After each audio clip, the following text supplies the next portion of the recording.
News insight کے ساتھ میں ہوں عامر ضیاء۔ پاکستان کبھی امریکہ بہادر کا قریبی اتحادی اور حلیف تھا، لیکن اب اس کے بیلسٹک میزائل پروگرام سے منسلک اداروں پر واشنگٹن کی جانب سے پابندیوں کا سلسلہ جو ہے وہ پھیلتا چلا جا رہا ہے۔ گزشتہ روز امریکہ نے پاکستان کے ایک سرکاری اور 3 نجی کمپنیوں پر پابندی کا اعلان کیا۔ ان میں سرکاری نیشنل ڈیولپمنٹ کمپلیکس بھی شامل ہے۔ امریکی دفتر خارجہ کا کہنا ہے کہ یہ قدم پاکستان کے جوہری ہتھیاروں سے لیس طویل مار میزائلوں کی پیداوار کی وجہ سے عائد کیا گیا ہے۔ گزشتہ 12 ماہ میں یہ تیسری مرتبہ ہے کہ بیلسٹک میزائلوں کی تیاری میں معاونت کے الزام میں مزید 4 اداروں پر پابندی عائد کی گئی ہے امریکہ کی جانب سے۔ لیکن پاکستان کے جوہری اور میزائل پروگرام پر امریکی پابندیوں کا سلسلہ تو 70 کی دہائی سے شروع ہو گیا تھا، جب بھارت کے میزائل پروگرام کے جواب میں پاکستان نے اپنا میزائل پروگرام شروع کیا تھا۔ بھارت کی فوجی ضرورتوں کا زیادہ تر انحصار اس زمانے میں سابقہ سوویت یونین پہ تھا، جبکہ پاکستان نے امریکی پابندیوں کی وجہ سے چین پہ بھروسہ کرنا شروع کر دیا۔ اس وقت سے لے کر آج تک امریکہ نے کئی پاکستانی اور چینی کمپنیوں اور افراد پر پابندیاں لگائیں، جس کا ان دونوں ملکوں کی صحت اور فوجی نوعیت کے پروگرامز پر بالکل اثر نہیں پڑا۔ پاکستان جوہری طاقت بھی بنا اور اس کا میزائل پروگرام بھی ہے وہ بھی اسی طرح سے جاری رہا۔ امریکہ کی ان تازہ ترین پابندیوں کا بھی پاکستان کے نیشنل ڈیولپمنٹ کمپلیکس پر کوئی اثر نہیں پڑے گا ذرائع کے مطابق، کیونکہ اس کا انحصار وہ مغرب پہ نہیں ہے۔ پاکستان ہمیشہ سے کہتا ہے کہ اس کا میزائل پروگرام اور جوہری پروگرام وہ خالصتاً دفاعی نوعیت کے ہیں، جس کا محور صرف اور صرف بھارت ہے۔ اسی تناظر میں پاکستانی دفتر خارجہ نے ایک بار پھر پاکستانی موقف کی وضاحت کرتے ہوئے امریکی فیصلے کو بدقسمتی اور تعصب سے تعبیر کیا ہے۔ دفتر خارجہ نے اپنے بیان میں کہا ہے کہ امریکی پابندیوں کی تازہ ترین قسط امن اور سلامتی کے مقصد سے انحراف کرتی نظر آ رہی ہے، جس کا مقصد فوجی عدم توازن کو بڑھانا ہے اس خطے میں۔ اور یقیناً ایک طرف امریکہ نے بھارت کو جدید ترین فوجی ٹیکنالوجی کی فراہمی کے لیے لائسنس کی شرط کو بھی ختم کر دیا، اس کو اپنا اسٹریٹجک پارٹنر بھی بنایا ہوا ہے، جو کہ امریکہ کے دور معیار اور امتیازی سلوک کی غمازی کرتا ہے۔ اس اہم موضوع پر گفتگو کے لیے ہم نے زحمت دی ہے ڈاکٹر ملیحہ لودھی صاحبہ کو، جو امریکہ اور برطانیہ میں پاکستان کی سفیر بھی رہ چکی ہیں اور اقوام متحدہ میں پاکستان کی خصوصی مندوب بھی۔ ملیحہ صاحبہ، امریکہ نے پاکستان کی 4 کمپنیوں پہ پابندی لگائی ہے، سینکشنز لگائے ہیں، اس میں ایک سرکاری کمپنی بھی ہے، اور یہ سب اس لیے کیا گیا کہ جو ہمارا میزائل پروگرام ہے اس پہ ان کو تشویش ہے۔ کیا ہمیں اس قدم پر حیرت ہونی چاہیے؟ میرا خیال ہے اس قدم پہ کوئی حیرت کی بات نہیں ہے، یہ کوئی نئی چیز نہیں ہے، بلکہ آپ کو یاد ہوگا کہ جب سے پاکستان کا جوہری پروگرام شروع ہوا ہے تب سے امریکہ سینکشنز، امبارگو، پابندیاں لگاتا آ رہا ہے، اور پچھلے 4 سال میں تو میرا خیال ہے یہ 6 یا 7 دفعہ، شاید یہ 7ویں دفعہ ہے کہ پابندیاں لگی ہیں اینٹیٹیز پہ، میسائل ایشو پہ۔ تو ہماری ایک طویل تاریخ رہی ہے اس ایشو پہ، لیکن ہمیں یہ بھی یاد کرنا چاہیے کہ اس کے باوجود کہ امریکہ پابندیاں لگاتا رہا ہے، اس سے پاکستان کا نہ جوہری پروگرام رکا ہے، نہ وہ سلو ڈاؤن ہوا ہے، اور نہ ہی پاکستان نے اپنے میسائل پروگرام کو تبدیل کیا ہے کسی طرح سے۔ پاکستان نے اپنا میسائل پروگرام جاری رکھا ہے۔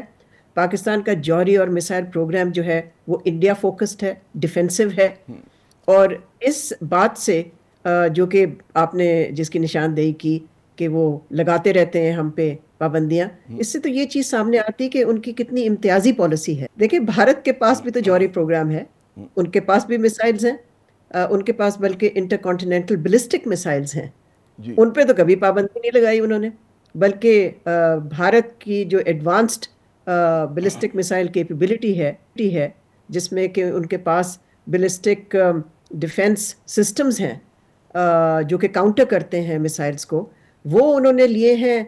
کچھ ٹیکنالوجی امریکہ سے آئی ہے، کچھ ٹیکنالوجی ایرو ٹیکنالوجی اسرائیل سے آئی ہے، کچھ انہوں نے خود ڈیولپ کی ہے، تو اس پہ تو ان کو کوئی آبجیکشن نہیں ہے۔ تو یہ پاکستانی کو صرف ٹارگٹ کرتے ہیں وہ اس ایشو پہ۔ سمجھنے کی بات ہے کہ کیونکہ ظاہر ہے کہ دورہ معیار اور جیسے جو بات ہم کرتے ہیں کہ ظاہر ہے کہ اسٹیٹ انٹرسٹ میں لوگ فیصلے کر رہے ہوتے ہیں، اور کیونکہ بھارت اس وقت رائٹ سائڈ پر ہے امریکہ کی، تو وہاں پر نہ ان کا کہتے ہیں اصول کام کرتے ہیں، نہ ان کا جو ایک ویپنز آف ماس ڈسٹرکشن کو کنٹرول کرنے کی پالیسیز ہیں وہ آ رہی ہیں۔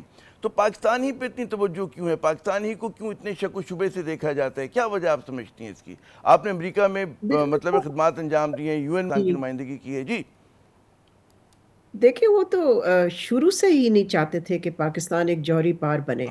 اب وہ کیوں نہیں چاہتے تھے تو صرف وہی جانتے ہیں کہ اس کی کیا وجوہات ہیں، لیکن ان کی پالیسی تو کلیئر رہی ہے۔ 90s سے کلیئر ہے، بلکہ میں تو کہوں گی 80s سے کلیئر ہے. انہوں نے کتنی دفعہ سینکشنز لگائے ہیں پاکستان پہ، تو وہ لگاتے رہتے ہیں لیکن اس کا اثر کچھ بھی نہیں ہوتا. اور یہ جو اب لگے ہیں سینکشنز ایک سرکاری ادارے پہ اور کچھ کمرشل کمپنیز پہ، تو اس کا تو میں یہی کہوں گی کہ اس کا زلچ ہوگا، زیرو ہوگا امپیکٹ. دیکھیں وہ چاہتے ہیں کہ پاکستان کو ٹیکنالوجی ڈینائل ہو، یعنی کہ ڈینائی ہو، پاکستان ٹیکنالوجی ایکسیس نہ کر سکے. لیکن اس قسم کی ٹیکنالوجی تو نہ ہم امریکہ سے لیتے ہیں، نہ ہم کسی مغربی ملک سے لیتے ہیں. تو یہ سینکشنز لگانا تو یہ ان کے اپنے لا کے مطابق یہ لوگ چلتے ہیں، اپنے آپ کو مطمئن کر رہے ہیں، لیکن اس کا ہماری صحت پہ کوئی اثر نہیں ہوتا. نہیں چلے آپ نے ٹھیک کہا کہ ہماری صحت پہ اثر نہیں ہوتا اس کی، لیکن پہلی مرتبہ اگر میں غلط نہیں ہوں کسی سرکاری ادارے پہ پہلی مرتبہ لگی ہیں سینکشنز. ماضی میں کسی پاکستانی سرکاری ادارے پہ لگی ہیں کیا؟ نہیں، ہمیشہ سے لگتی آ رہی، کب سے 90 سے لگ رہی ہیں. ملک پہ لگ چکی ہیں تو سرکاری ادارے کو تو چھوڑ دینا. ہمارے ہاں کب سے دیکھیں نیوکلیئر اور میسائل پہ یہ لوگ سینکشنز لگاتے رہے ہیں، ملک پہ لگاتے رہے ہیں، ملک کے اداروں پہ لگاتے رہے ہیں، کمرشل کمپنیز پہ لگاتے رہے ہیں. یہ کوئی نئی چیز نہیں ہے. اچھا نئی چیز نہیں ہے. اچھا اب اسی سال جیسے آپ فرما رہی ہیں کہ مجھے اگر یاد پڑتا ہے کہ ستمبر 2024 میں جو ہے امریکہ نے تشویش کا اظہار کیا تھا اسی میزائل پروگرام پہ، اور ان کو تشویش جو ہے وہ شاہین 3 پر ہے اور ابابیل میزائل پر ہے کہ جو لانگ رینج ہیں، غالباً 2200-2700 کلومیٹرز تک جاتے ہیں. اور تیسری مرتبہ جو ہے میرے خیال اسی سال جو ہے یہ مزید پابندیاں لگائی گئی ہیں. تو آپ سمجھتی ہیں کہ صرف اس کی علامتی حیثیت سے زیادہ اور کوئی حیثیت نہیں ہے، اور پاکستان کی طرف سے جو رد عمل آیا اس کو کس نقطہ نظر سے دیکھتی ہیں آپ؟ دیکھیں امریکہ بار بار اس خدشات کا اظہار کرتا ہے کہ جو پاکستان کے لانگ رینج میسائلز ہیں وہ ٹارگٹ کر سکتے ہیں اسرائیل کو، اور وہ ٹارگٹ کر سکتے ہیں امریکن مین لینڈ کو. اور میرا خیال ہے ہماری طرف سے تو بہت کلیئر میسج کیا ہے، ایک دفعہ نہیں پتہ نہیں کتنی دفعہ، کہ جی ہمارا انڈیا فوکسڈ ہے، ہمارا کوئی تعلق نہیں کسی اور ملک کو ٹارگٹ کرنے کا. اور اگر لانگ رینج ہمارے پاس ہیں تو بھارت کے پاس بھی تو ہیں، جیسے میں نے کہا ان کے پاس تو انٹر کانٹیننٹل بیلسٹک میسائلز بھی ہیں. تو یہ نہیں ہو سکتا کہ ہم ڈیٹیرنس کو کمزور کر دیں اس سے کہ جی امریکہ کا دباؤ آ گیا ہے. دیکھیں پاکستان کی ڈیفنس ریکوائرمنٹ ہے کہ ہم ڈیٹیرنس کو پریزرو کریں اور اس کو اسٹرینتھن کریں. اور آج خیال یہ کیا جا رہا ہے ملیح صاحب، آپ مجھ سے بہتر جانتی ہیں کہ پاکستان کی جو آج معاشی صورتحال ہے، اور جتنا ہمیں پتہ ہے کہ امریکہ ہماری سب سے بڑی ایکسپورٹ مارکیٹ ہے، اور ہمیں پتہ ہے کہ جی IMF اور ورلڈ بینک کے لیے ہمیں امریکن سپورٹ کی ضرورت ہوتی ہے، تو اس میں آپ کے خیال میں ان کے پاس لیوریج کوئی زیادہ بڑھ نہیں گیا پاکستان کے خلاف؟ بالکل بھی نہیں، میرا خیال ہے اس کے برعکس ہوا ہے. اس وقت امریکہ کے پاس کوئی لیوریج نہیں ہے پاکستان پہ. یہ کہنا کہ IMF صرف وہی کرواتے ہیں، یہ درست نہیں ہے. اگر آپ IMF کی کنڈیشنالٹیز میٹ کر لیتے ہیں تو وہ آپ کو پروگرام دے دیں گے. پھر یہ کہ IMF کا بھی انٹرسٹ ہے، دیکھیں کتنا پیسہ ہم ان کو او کرتے ہیں. We are indebted to IMF also, تو ہم پیسہ کیسے واپس کریں گے اگر وہ اور پروگرامز ہمیں نہیں دیں گے؟ تو یہ لیوریج ان کے پاس نہیں ہے. اگر ہم ویسے کہنا چاہیں کہ ان کے پاس ہے لیوریج، تو میرا خیال ہے یہ تو بالکل ہی ایک ڈیلیوژنل ہوگا، درست نہیں ہے. یہ they have no leverage right now, because تعلقات دیکھیں نا کہاں ہیں اس وقت ہمارے. جب سے انہوں نے وڈرا کیا ہے افغانستان سے، اس کے بعد سے ہمارے تعلقات جو ہیں وہ بڑے لو لیول کے رہ گئے ہیں. بلکہ میں تو یہی کہتی ہوں کہ وہ ایک دوراہے پہ ہیں، کراس روڈز پہ ہیں. ہمیں نہیں بینڈ وڈتھ کم معلوم ہو کہ گیا، ہمارے تعلقات کا بینڈ وڈتھ کم ہو گیا ان کے ساتھ جو ہے. اور یہ جو اسی بالکل تناظر میں جو آپ نے شروع میں کہا تھا کہ جی مطلب ہے کہ حیرت نہیں ہونی چاہیے، تو بھارت کے ساتھ تو 2004-05 سے ان کی اسٹریٹجک جو ہے تعاون کا، دفاعی تعاون کا، نیوکلیئر تعاون کے ایگریمنٹس ہو چکے ہیں. تو اس پہ بھی ہمیں حیرت نہیں ہونی چاہیے کہ بھارت کے ساتھ جو ایک پارٹیزن ہمیں سلوک نظر آتا ہے ان کا، ان کی طرف جھکے ہوئے. بالکل ہمیں حیرت نہیں، بالکل حیرت نہیں. اس لیے میرا اپنا خیال یہ کہ ہمیں اتنا ریئیکٹ کرنے کی ضرورت نہیں ہے. اور اگر فارن آفس نے اسٹیٹمنٹ دی ہے تو بالکل درست تھی، وہ اس سے زیادہ ہمیں کہنے کی ضرورت ہی نہیں ہے. یہ ضرور ہے کہ ہمیں پوائنٹ آؤٹ کرنا چاہیے جو کہ فارن آفس کی اسٹیٹمنٹ نے کیا کہ جی ان کا امتیازی سلوک ہے، اس پہ ان کی ڈسکریمنیٹری پالیسی ہے. اس کی تو نشاندہی ہمیں کرنی آپ کیا چاہیے، پر اس سمجھتے سے ہیں کہ زیادہ ماضی ہمیں کے مقابلے میں پاکستان کا وہاں پہ ظاہر ہے کہ لابنگ ہماری مزید کمزور ہوئی ہے پچھلے 2-3-4 سال کے اندر؟ جو ایک زمانے میں جی میرا پاکستان کے بہت زیادہ ہمدرد ہوا کرتے تھے، کلاؤٹ ہوا کرتا تھا پاکستان کا، تھوڑا بہت معمولی سے ہی. دیکھیں لابنگ کا تب اثر ہوتا ہے نا جب کہ تعلقات کسی لیول پہ ہوں. صرف لابنگ سے تعلقات تو نہیں تبدیل ہوتے، اس لیے کہ تعلقات تو انٹرسٹ پہ بیسڈ ہوتے ہیں، ایک ملک کے مفاد پہ بیسڈ ہوتے ہیں۔ تو درست. اگر اس ملک کا مفاد نہیں ہے کہ پاکستان کو اہمیت دی جائے، اس لیے کہ اس وقت ان کی جو ترجیح ہے وہ چائنا کو کنٹین کرنا ہے، اور چائنا پاکستان کا اسٹریٹجک دوست اور ایلائے ہے، اور انڈیا امریکہ کا پارٹنر آف چوائس ہے ہمارے خطے میں، تو پھر ظاہر ہے لابنگ سے کیا ہو جائے گا؟ کیا ان کا ملک کا مفاد تبدیل ہو جائے گا؟ نہیں ہوگا۔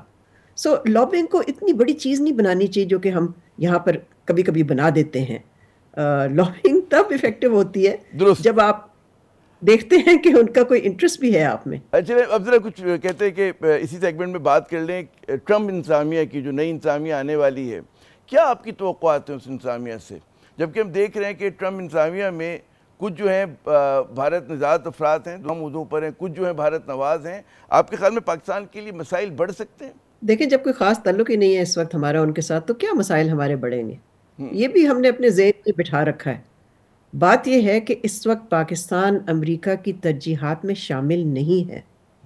ٹرمپ انتظامیہ کے لیے سب سے بڑی پرائیورٹی چائنا ہے، اور وہ جو کانفلکٹس ہو رہے ہیں دنیا میں، یوکرین میں، مڈل ایسٹ میں، اور ان کی سارا فوکس یہی ہے ٹریڈ پہ ٹیرفز لگانے پہ، تو اس میں تو پاکستان کہیں آتا نہیں ہے۔ پاکستان اس وقت میں سمجھتی ہوں کہ سیکنڈ آرڈر ایشو بھی نہیں ہے، تھرڈ ٹیئر ایشو شاید ہم ہوں، لیکن ہمیں اس کے غلط لیے بھی فہمی ہے ہمیں کہ جی ہر صبح اٹھ کر سب سے پہلے وہ پاکستان کی بات کرتے ہیں، جتنا زور و شور سے ہم امریکہ اور پاکستان کو ڈسکس کرتے ہیں تعلقات کو۔ میرا خیال ہے کوئی سیریس شخص تو نہیں کر سکتا یہ، نہیں، میں تو لیکن جو بات نان بڑے سنجیدہ لوگوں کو، قداور لوگوں کو دیکھا، مطلب ہماری حکومت کے بہت سارے جو باقی ہیں وہ بہادر ہیں، وہ کہتے ہیں۔ تو خیر اچھا اسی سے جڑا ظاہر ہے کہ ٹھیک ہے کہ ہم بہت ہی ترجیحات میں بہت ہی پیچھے ہیں امریکہ کی، اس میں تو کوئی مطلب ہے تعجب کی بات نہیں ہونا، شک شبہ ہے، لیکن پھر بھی جو کچھ لوگ ان کے عہدیدار جو آ رہے ہیں، امریکن جو انٹیلیجنس کی نیشنل ڈائریکٹر آ رہی ہیں، تلسی گبارڈ صاحبہ آ رہی ہیں، ان کا پاکستان کے حوالے سے سوچ جو ہے سب کے سامنے ہے۔ اسی طرح ان کے روبیو صاحب جو ہیں، ان کا اگر آپ دیکھیں کہ وہ بھارت کے حق میں ایک وہ لے کر آئے تھے، ریزولوشن لے کر آئے تھے جو کہ بھارت کے پاکستان کے خلاف بھی تھا۔ اس طرح کی کئی اور تعیناتیاں جو ہیں، ایف بی آئی کے ڈائریکٹر جو ہیں وہ انڈین نژاد آ رہے ہیں، اور کچھ ہم ابھی ریسنٹلی دیکھ رہے ہیں کہ جی بڑا تبادلہ ہو رہا ہے ٹویٹس کے اوپر، پاکستان کی سیاسی معاملات میں ان کے جو کچھ لوگ نومینیز ہیں وہ بات کر رہے ہیں۔ کس طرح سے دیکھتی ہیں؟ کچھ نہ کچھ تو ہوگا، اتنا شور، اتنی توقعات ہیں جی۔ مگر کہاں ہے یہ شور؟ مجھے تو نہیں سنائی دے رہا یہ شور۔ اگر وہ اصل میں ایکس پہ پابندی آپ دیکھ نہیں رہی جی۔ اگر ٹرمپ نہیں، میں بالکل ایکس پہ ہوتی ہوں، میں تو روز ٹویٹ کرتی ہوں، لیکن یہ شور تو پھر یہ بڑا لمیٹڈ ایک حلقے میں ہے نا۔ اچھا جہاں تک ٹرمپ انتظامیہ کی اپوائنٹمنٹس کا تعلق ہے، وہ آپ درست کہہ رہے ہیں کہ وہ کافی ایسے لوگوں کو اپوائنٹ انہوں نے کیا ہے جو کہ پازیٹیو نہیں ہے پاکستان کے لیے، لیکن جیسے میں نے پہلے عرض کیا، ابھی ہمارے کوئی تعلقات کوئی خاص ہیں بھی نہیں امریکہ کے ساتھ، تو اس سے زیادہ وہ کیا بگاڑ سکتے ہیں؟ جب ایک لو لیول کی یہ ضرور ہوگا کہ پاکستان کے لیے ایک چیلنج ہوگا، بیکاز ظاہر ہے پاکستان تو چاہتا تو ہے کہ ہمارے تعلقات جو ہیں امریکہ سے وہ سٹیبل ٹریک پہ رہیں، پازیٹیو ٹریک پہ رہیں اور امپروو ہوں۔ تو اس حوالے سے میں سمجھتی ہوں کہ جو لوگ اپوائنٹ ہوئے ان کا نہیں ہوگا تعلق، وہ ڈیفائن نہیں کریں گے، ڈیفائن ہم خود کریں گے۔ جب تک ہم اپنی اکانومی کو اسٹرینتھن نہیں کرتے، اپنے ڈومیسٹک پولیٹیکل پرابلمز کو ختم نہیں کرتے، اپنے آپ کو ڈومیسٹکلی امپاور نہیں کرتے، تو ہمیں کیوں کوئی سیریسلی لے گا واشنگٹن میں؟ میں سمجھتی ہوں کہ ہمارا فوکس اپنے آپ پہ ہونا چاہیے، نہ کہ 2-3 لوگوں پہ جو کہ ان کے انتظامیہ میں اپوائنٹ ہوئے ہیں۔ پاکستانی جو ڈائسپورا ہے وہاں پر کافی افعال ہو گیا ہے گزشتہ چند سالوں میں، وہ کوئی کردار ادا کر سکتے ہیں ان تعلقات کو مزید گہرائی لانے کے لیے، ان کو پھیلانے کے لیے؟ جی، ان کا رول ہمیشہ سے ایک اہم رہا ہے، لیکن جیسے میں نے پہلے کہا، ملک اپنے مفاد پہ چلتے ہیں، اور اگر امریکہ کا مفاد اس وقت کچھ اور ہے بھارت کے اور ساتھ ہے، تو پاکستان جاتے اس ہیں پہ پھر آپ یہ فٹ نہیں۔ بتائیے، آپ کا تجربہ، آپ کا ڈپلومیسی میں اتنا زیادہ آپ کی گہری نظر ہے، کیا پاکستان کے لیے وے فارورڈ کیا ہے امریکہ کے ساتھ تعلقات میں؟ کیا ہونا چاہیے؟ میرا خیال ہے اپنے آپ کو ہمیں ڈومیسٹکلی اسٹرینتھن کرنا چاہیے، یہاں پولیٹیکل اور اکنامک اسٹیبلٹی اسٹیبلش کرنی چاہیے، تو ہمارا فوکس اپنے آپ پہ ہونا چاہیے، پھر کہیں جا کے ہماری وہ اہمیت ہوگی، واشنگٹن کی آنکھوں میں، جو کہ آج نہیں ہے۔ درست، بہت قیمتی مشورہ دیا ملیحہ صاحبہ آپ نے، بہت بہت شکریہ اپنا قیمتی وقت دینے کا۔ ناظرین، واقعی میں استحکام نہیں ہوگا، ہمارے معیشت اپنے پیروں پہ کھڑی نہیں ہوگی تو ہم نہ لوگ جو بات کرتے کہ سورینٹی ہمارا اقتدار اعلیٰ، ہم اس پہ کچھ بھی نہیں کر سکیں گے۔ یہاں پہ وقفہ لیتے ہیں، وقفے کے بعد جب واپس آئیں گے تو کچھ پاکستان کی سیاست کے دکھوں پہ بات کرتے ہیں، ہمارے ساتھ رہیے گا۔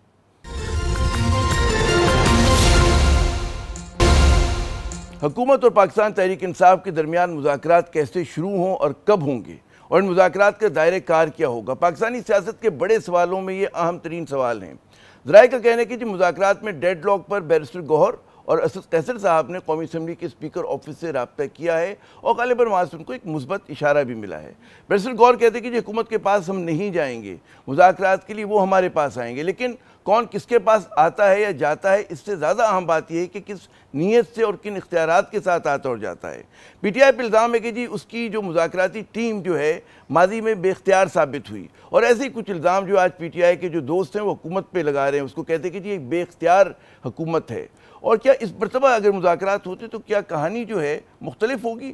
بات کرتے ہیں پی ٹی آئی کے سینئر رہنما جناب شیر افضل مروت صاحب۔ مروت صاحب، ہم دیکھ رہے ہیں کہ مذاکرات کے حوالے سے مسلسل متضاد جو ہیں اشارے مل رہے ہیں، اور کیا آپ سمجھتے ہیں ڈیڈ لاک دور ہوا نہیں ہوا؟ ہم دیکھتے ہیں کہ نون لیگ کے کئی سرکردہ افراد، جیسے آج میں سن رہا تھا حنیف عباسی صاحب کی پریس کانفرنس، اس میں ان کا جو لب و لہجہ تھا وہ تو اسی طرح کا تھا، اور وہ آپ کو سیاست کا فتنہ بھی پی ٹی آئی کو قرار دے رہے ہیں۔ وہ کہہ رہے ہیں جس طرح ہم نے دہشت گردی کے فتنے کو دور کرنا ہے خوارج کے، اسی طرح سیاست کے فتنے کو دور کرنا ہے۔ تو اس منظرنامے میں مذاکرات سے کیا امیدیں اور ڈیڈ لاک ختم ہونے کی کیا چانسز؟ جناب بہت شکریہ۔ میں نے اور بیرسٹر گوہر صاحب اور پاکستان تحریک انصاف کے دیگر عمائدین جو ہیں ان کی تو کوشش یہ ہے کہ کم از کم ان ایام میں کوئی ایسی بات منہ سے ہم نہ نکالیں جو مذاکرات کے عمل کو نقصان پہنچا سکے، اور میرا خیال ہے کہ جب اس کی شروعات ہو گئی ہے، طلال چودھری صاحب جو ہیں، حنیف عباسی صاحب اور عرفان صدیقی صاحب، انہوں نے میڈیا پہ جو ہے یہ لحاظ نہیں کیا کہ کوئی پارلیمان میں اچھی گفتگو ہوئی، اور ان کے اپنے لیڈر خواجہ آصف صاحب، رانا ثناء اللہ صاحب، اور پھر سب سے بڑھ کے جو ہمارے اسپیکر صاحب ہیں یا صادق صاحب، انہوں نے اس کا خیر مقدم بھی کیا اور ریسیپروکیٹ کیا۔ میرا خیال یہ ہے کہ تھوڑے سے تحمل اور برداشت کی ضرورت ہے، اور اس سلسلے کو شروع ہونا چاہیے بجائے اس کے کہ اس طرح کے بیانات دے کے بدمزگی پیدا کی جائے۔ آپ کے خیال میں نون لیگ کے اندر کوئی اس معاملے پہ تقسیم ہے، نقطہ نظر کا فرق ہے کہ بعض لوگ چاہتے ہیں کہ مذاکرات ہوں، اور بعض لوگ جو ہاکس ہیں وہ سمجھتے ہیں کہ نہیں، مذاکرات نہیں ہونے چاہیے؟ میرا خیال ہے سوچ تو مختلف ہوتی ہے، شاید پی ٹی آئی میں بھی گنتی کے چند لوگ ایسے ہوں گے جو یہ سمجھتے ہیں کہ مذاکرات کو ہماری کمزوری سے تعبیر کیا جائے گا، اور لامحالہ اگر نون جو ہیں اس میں بھی ایسے لوگ ہو سکتے ہیں جو شاید مذاکرات کے ذریعے پاکستان تحریک انصاف کے ساتھ اپنے معاملات کا تصفیہ نہیں چاہتے ہیں، لیکن جو اہم باتیں اور وہ جو تمام سیاسی لیڈرشپ کو نظر رکھنی چاہیے اور جس پہ غور کرنا چاہیے وہ یہ ہے کہ سب کچھ ہو گیا، کوئی ایسا فعل رہ نہیں گیا جو ملک کو، پاکستانیوں کو بحیثیت قوم، بحیثیت ایک ریاست نقصان پہنچانے سے کم ہو۔ حتیٰ کہ گولیاں چل گئی، پھر سرحدوں پہ جو ہیں ہمارے حالات خراب ہیں، پاڑا چنار میں بدامنی ہے، اور خیبر پختونخوا کے مرج ڈسٹرکٹس میں جو ہیں بدامنی ہے، ملک کے طول و عرض میں غیر یقینی صورتحال ہیں، سیاسی عدم استحکام ہیں۔ یہ 2 سال سے سب کچھ فریقین نے کیا، یہ الزام تراشیاں، یہ طعنے زنی، اور تو لہٰذا ان لوگوں کی توقع جو پارلیمان میں جن کو بھیجا ہے ان سے یہ تو نہیں ہے کہ جائیں اور بٹیروں کی طرح لڑائیوں میں ہر وقت مشغول رہیں۔ ان کی توقع یہ ہے کہ یہ قوم کے لیے کچھ کریں گے، پاکستانیوں کو غیر یقینی صورتحال سے نکالیں گے۔ اور جو کہتے ہیں کہ سیاسی بالغ النظری کا تقاضا تو یہی ہے کہ کہ ذرا افہام و تفہیم سے، گفتگو سے جو ہے آپ راستہ نکالیں اور جو غلط ہوا ہے اس کو درست کریں۔ اور غالباً اسی تناظر میں جب آپ تقریر کر رہے تھے قومی اسمبلی میں تو وزیر دفاع نے کہا جی آپ کی گفتگو جو ہے ہوا کا ٹھنڈا جھونکا، انہوں نے کہا، لیکن اس کے باوجود جو بہت سارے تجزیہ کار ہیں وہ یہ کہہ رہے ہیں کہ جی غالباً ابھی بھی مذاکرات شروع ہونے کا جو امکان ہے وہ بہت ہی مدھم کہتے ہیں نا اتنا زیادہ مہم ہے, اتنا زیادہ نظر نہیں آ رہا ہے وہ. جی دیکھیے کوششیں تو بعض قوتوں کی طرف سے یہ لگی ہوئی ہیں کہ مذاکرات کے ٹیبل پہ سیاسی قوتیں جو ہیں اکٹھے نہ ہونے پائے. یہ صرف پی ٹی آئی کا مسئلہ نہیں ہے, تمام سیاسی پارٹیوں کا مسئلہ ہے, کیونکہ ملک میں جو قانون کی حکمرانی ہے, جو عدالتی نظام ہے, جو پاکستان کے اندر سماجی تعلقات اور عمرانی معاہدے پہ جو عمل درآمد ہیں اور اس کی جو حالت اب بن چکی ہے, میرا خیال یہ ہے, اور پھر اداروں کی بڑھتی ہوئی جو مداخلت ہیں ہمارے نظام کے ہر حصے میں, تو یہ مسئلہ قطعاً صرف پی ٹی آئی کا نہیں ہے, یہ پورے ملک کے عوام کا ہے اور تمام سیاسی قوتوں کا جو ہے مسئلہ ہے, اور انہیں بیٹھ کے تعین کرنا ہے کہ کیا ہم اس طریقے سے چل سکتے ہیں, اور کیا پاکستانیوں کی شخصی آزادی, بنیادی حقوق, پھر عدلیہ کا جو حشر ہوا ہے, اور جہاں پہ چیف جسٹس آف پاکستان اپنے لیے انصاف نہ لے سکے, وہاں پھر سول جج سے اور سیشن جج سے بڑا چیلنجنگ ہو جاتا ہے. اچھا اگر ہم مذاکرات پہ ہی آتے ہیں, اب میں کئی تجزیہ کار اور مطلب ہے جو اب سیاستدان بھی کہہ رہے ہیں کہ کیا حکمنے کی پوزیشن میں ہے, حکومت کیا دے سکتی ہے, جو آپ لوگوں کے مطالبات ہیں, چاہے وہ سیاسی قیدیوں کی اسیروں کی رہائی کا مقدمہ ہو, چاہے الیکشن کے آڈٹ کا مقدمہ ہو, چاہے جوڈیشل کمیشن کے قیام کا ہو. خود آپ کے ساتھی جو ہیں اس حکومت کو بے اختیار حکومت کہتے ہیں, اور بعض آپ کے ساتھی کہتے ہیں کہ جی یہ جو مذاکرات درپردہ حقیقتاً جو ہیں وہ اسٹیبلشمنٹ کے ساتھ ہی ہوں گے, کیونکہ یہ تو بے اختیار لوگ ہیں, یہ صرف وسیلہ ہیں. آپ کا کیا تجزیہ ہے, کس طرح سے آپ دیکھتے ہیں؟ میرا خیال یہ ہے کہ مذاکرات پہلے سیاسی پارٹیاں جو ہیں آپس میں اپنے ٹی وارتھ پہ کر لیں. اگر ان کے درمیان کوئی کنسنسس, کوئی افہام و تفہیم ہو جاتی ہیں اور کوئی ایک ایگریمنٹ ہو جاتا ہے کہ یہ ہونا چاہیے اور پاکستان کا روڈ میپ یہ ہونا چاہیے, تو پھر یہ جائیں گے ضرور اسٹیبلشمنٹ کے پاس, اور اسٹیبلشمنٹ چونکہ اب تو ایک بڑا ہی کلیدی کردار بنا ہوا ہے, تو لہٰذا ان کے ساتھ بات تب ہی بنے گی جب سیاسی قوتیں خود جو ہیں اپنے معاملات کا تعین کر لیں کہ کہاں تک جو ہیں ہم نے پاکستان کو کہاں پہ لے آئے ہیں, اب کس طرح اس پورے پروسیس کو انڈو کیا جا سکتا ہے, اور اس پہ اسٹیبلشمنٹ کو کس طرح قائل کیا جا سکتا ہے. آپ کی بڑی امیدیں, وہ کہتے ہیں نا گریٹ ایکسپیکٹیشنز, آپ کی مروہ صاحب اپنی جگہ بالکل درست کہ جی اگر ایسا ہو جائے تو یوں ہو جائے گا, لیکن جو عملی سیاست ہے اس میں نظر یہ آتا ہے کہ نون لیگ کو اسی میں فائدہ ہے کہ پی ٹی آئی جو ہے وہ ایرریلیونٹ ہے. ایرریلیونٹ سے مراد یہ کہ اس کو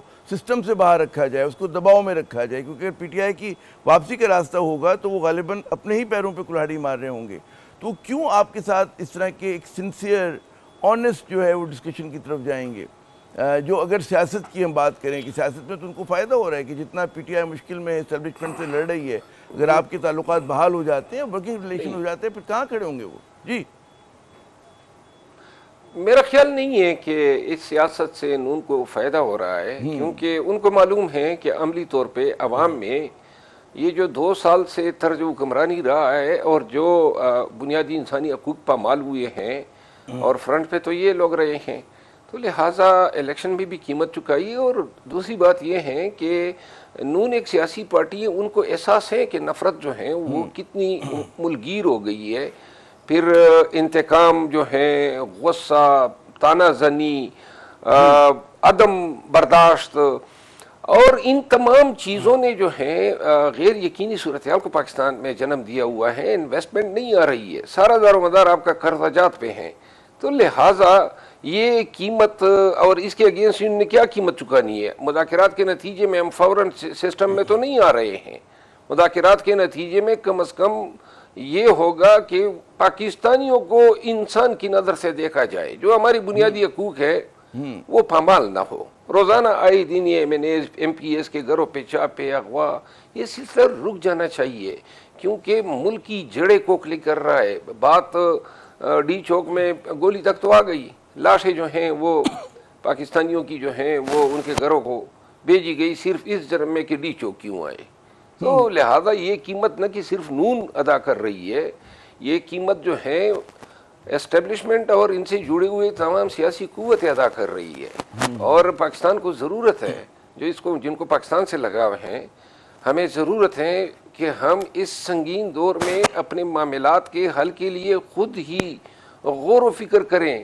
یہ دنیاوی چند مفادات کے لیے ملکی مفادات کو جو ہے داؤ پہ قربان نہ لگانا، کیا جائے. اچھا یہ بتائیے کہ یہ جو آج جو ہے کہ رابطہ ہوا اسپیکر آفس سے اور وہاں سے مثبت اشارے کی بات ہوئی، کیا اشارہ تھا؟ ظاہر ہے کہ کیا کوئی اس میں ہمیں کوئی آپ کے ذہن میں کہ جی اتوار سے پیر سے کس دن سے مذاکرات شروع ہونے کی توقع ہے؟ کیا خبر لے کر آئے قیصر صاحب اور بیرسٹر گوہر جب گئے تھے ان سے ملنے؟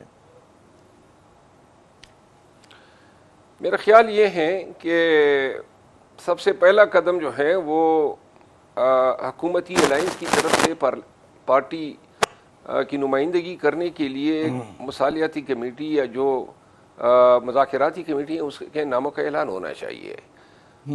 شہباز شریف صاحب جو ہیں وہ بتا رہے ہیں کہ جمعے کو آ رہے ہیں، تو جمعے کو یہ اگر اناؤنسمنٹ ہو جاتی ہیں تو شاید سیٹرڈے مناسب ہوگا کہ فریقین مل بیٹھیں اور اس گفت و شنید کو آگے بڑھائیں. اچھا میں اس پہ آتا ہوں کہ جو عمران خان صاحب نے جو ٹویٹ آج کیا ہے اور جو انہوں نے اعلان کیا ہے، لیکن ایک طرف حکومت کا یہ بھی کہنا ہے کہ یہ مشروط مذاکرات نہیں ہو سکتے، یعنی کہ جو پری کنڈیشنز ہیں ہم نہیں مانیں گے، یعنی کہ مذاکرات سے پہلے جو آپ لوگ تقاضا کر رہے تھے کہ جی یہ ایک دو سٹیپس لے لیں، اس پہ وہ لوگ تیار نہیں ہیں. تو پھر کیا یہ جو آپ کا جو آپٹیمزم ہے اس کی بنیاد کیا ہے؟ دیکھیے یہ تو مطالبات ہیں نا، مطالبات ہیں. اب مطالبات سے ہمیں منع تو نہیں کیا جا سکتا. یہ ان کو جو ہے کنڈیشنلٹیز کہنا درست نہیں ہوگا. میرا خیال ہے کہ ٹیبل تک پہنچنے سے پہلے ہم مذاکرات کریں گے، مطالبات کریں گے. اب ان کو اچھا لگتا ہے، یہ خیر سگالی کا جواب خیر سگالی سے دینا چاہتے ہیں اور کچھ ماحول کو مزید بہتر کرنا چاہتے ہیں تو یہ کر سکتے ہیں، اور پاکستان کو ضرورت ہے. یہ یقیناً پاکستان کو تو بالکل ضرورت ہے کہ گفتگو ہو، بات چیت کا جو ہے چلتا رہے. لیکن عمران خان صاحب کو ہم دیکھ رہے ہیں کہ انہوں نے تو مطلب ہے وہاں سے جو اشارے آ رہے ہیں وہ تو یہ ہے کہ بھئی ڈٹے رہو، اور سول نافرمانی کی بات ہو رہی ہے. پہلے مرحلے پہ جو ہے اگر میں نے غلط نہیں سنا، غلط نہیں پڑھا کہ جی جو ڈائسپورا ہے وہ کچھ ذرا مبادلہ بھیجنے میں کمی کرے یا نہ بھیجے. تو کیا دیکھتے ہیں؟ فائٹ ٹاک ہے، کس طرح سے ہم دیکھیں گے اس کو؟ دیکھیں یہ بہت واضح ہے نا. خان صاحب نے بائیکاٹ جو ریمیٹنسز کے حوالے سے تھا وہ تو مؤخر کر دیا ہے تاکہ ایک جو ہے موقع ملے مذاکرات کو. تو لہٰذا وہ باتیں اب چھیڑنا، ڈیڈ لائن دی ہے انہوں نے نہیں. کوشش ہماری یہ ہے، دیکھیں پارٹی کی قیادت نے بھی خان کو جامع یہ سفارشات دی کہ مذاکرات ہونے چاہیے، اور خان صاحب نے تبھی مذاکراتی کمیٹی بنائی. تو لہٰذا ایک اچھا جسچر ہے اور اس پہ غور کرنا چاہیے. یہ نہیں ہے کہ گولی چلانے سے جو ہے کوئی یہ سمجھے کہ کوئی جیت گیا. گولی چلانے سے ریاست ہار گئی ہے، پاکستانیت ہار گئی ہے، ہماری معاشرتی یگانگت ہار گئی ہے. تو اس ہار کو ہم نے کس طرح پاکستان کے لیے ایک بہتر مستقبل میں تبدیل کرنا ہے، اب یہ سیاستدانوں کا ٹیسٹ ہے، یہ چیلنج ہے ان کے لیے. اچھا اب یہاں پر بات آتی ہے، میرے ہی پروگرام میں آپ کے کئی دوست ساتھی وہ بھی کم و بیش آپ جیسی بات کرتے ہیں، لیکن وہ ایک فرق وہ سمجھتے ہیں کہ جی کیونکہ بے اختیار حکومت ہے تو ہماری بالواسطہ یعنی کہ انڈائریکٹلی جو ہماری گفتگو ہوگی وہ اسٹیبلشمنٹ سے ہی ہوگی، اور اسٹیبلشمنٹ کی نمائندگی اس حکومت میں ہے. ایسے وزراء ہیں کہ جو اسٹیبلشمنٹ کے جس کو وہ کہتے ہیں کہ وزیر ہیں. تو ظاہر ہے کہ اسٹیبلشمنٹ سے اصل معاملات طے ہونے ہیں. کیا امیدیں ہیں؟ وہاں سے کوئی اشارہ ملا یا ابھی تک اشارے کا انتظار ہے آپ لوگوں کو؟ اور لاسٹ ٹائم جو ہیں ہماری 22 نومبر سے لے کے 26 نومبر تک ان کے ساتھ مذاکرات ہوئے، اور اس سے پہلے بھی ہوئے.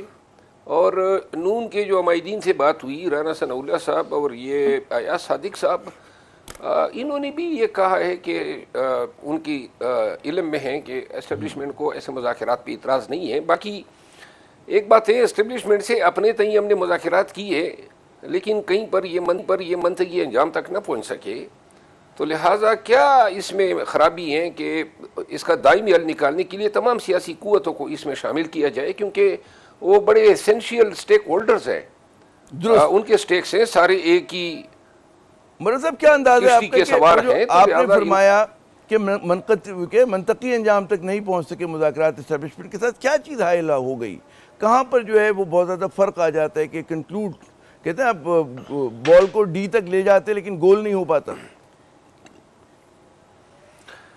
دیکھیے اگر ڈی چوک آنے کو ہماری غلطی سے تعبیر کیا جاتا ہے تو ڈی چوک پہ گولی چلانے کی غلطی جو ہے اس سے کئی زیادہ سنگین ہے، اور لہٰذا یہ طرفین جو ہیں وہ یہ نہیں کہہ سکتے ہیں کہ پاکستان تحریک انصاف جو ہیں ان کی لاشیں جو ہیں وہ ان کی ڈٹائی کی وجہ سے گری ہے۔ اگر ایک آپ کا پاکستانی ڈی چوک آنا چاہتا ہے تو آپ قانون کے مطابق سزا دینا، 3 سال آپ نے رولز بنائے ہوئے ہیں کہ 3 سال اس کی سزا ہے۔ میں غالباً سوال اپنا سمجھا نہیں پایا، میں یہ کہتا کہ کیا وجہ ہے کہ وہ جو آپ نے فرمایا کہ جی منطقی انجام تک نہیں پہنچ پاتے مذاکرات، کیوں نہیں پہنچ پاتے؟ کہاں پہ فرق آ جاتا ہے؟ لیکن پھر نئے مسئلے مسائل آ جاتے ہیں، ہر گزرتے دن کے ساتھ جو ہیں کوئی نہ کوئی بکیڑا ہمارے گلے ڈال دیا جاتا ہے۔ اب یہ پیر کو جو ہے خان کا فیصلہ متوقع ہے، مجھے خدشہ ہے کہ اس میں پھر 14 سال سزا دیں گے، تو لہٰذا یہ مذاکرات کے عمل کو وقتاً فوقتاً متاثر کرتے ہیں۔ اور اگر عمران خان کو سزا ہو جاتی ہے، اگر عمران خان صاحب کو سزا ہو جاتی ہے تو آپ کے خیال میں پھر مذاکرات ہوں گے یا آپ لوگ پل بیک کر دیں گے؟ دیکھیں ہمیں کوئی مطلب مذاکرات کے نام پہ ہم جو ہیں کوئی بیک نہیں مانگتے ہیں۔ مذاکرات کا مطلب یہ ہے کہ اصولوں پہ جو ہیں بیٹھ کے سیاسی قوتیں یہ فیصلہ کریں کہ کون غلطی پر ہیں، کہاں پہ غلطی ہے، نظام میں کہاں پہ نقص ہے، کس کے ساتھ کتنی زیادتی ہوئی ہے۔ باقی جو ہیں اگر کوئی سزا مل رہی ہے تو پہلے بھی ہم نے سزائیں چیلنج کی ہیں اور اس دفعہ بھی چیلنج کریں گے۔ اس سے مذاکرات پہ آپ کا کہنا ہے کہ فرق نہیں پڑے گا، مذاکرات ہوں گے اگر عمران خان کو سزا دے دی بھی گئی؟ میرا خیال ہے کہ جو لوگ سزا دلانا چاہتے ہیں ان کی کوشش کو ناکام اسی طرح کیا جا سکتا ہے کہ ہم مذاکرات کو جاری رکھیں۔ مذاکرات ہونے چاہیے، ہر صورت میں ہونے چاہیے۔ بہت بہت شکریہ شیر افضل مروت صاحب، آپ نے اپنا قیمتی وقت دیا۔ ناظرین ایک مختصر وقفہ، ہم یوں گئے اور یوں آئے۔